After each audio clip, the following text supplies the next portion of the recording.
ena mpaka na pano sitimadziwa kuti tingapange bwanji YouTube channel. Ena amapangira kuti azipangira drama komanso ena amapangira kuti azingoyuza. Ndi video yathu ya lero tionesana mmene tingapangire create YouTube channel. Ndi ukuko ndi ku YouTube and tapanga sign in Google account yokuti ilibe YouTube channel. Ndi choyamba timapanga click apa pakona pamakhala profile, ndi tipanga click.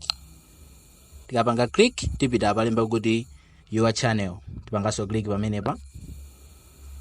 Apa imabweresa ano kuti muyikeno name komanso handle. Name ndi kuti mulembapo chilichonse chimene mukufuna. Mpanga save, mwaliza kulemba. Pena paso ndi kuti makhala yabwereratu apa chichewa samples, pena paso chichewa samples. Kenako mapanga apa palemba kuti create channel. Ngati mufuna kuyika picture mapanga click apa. Komano ife sifuna tike picture. Ndi tipanga apalemba kuti create channel.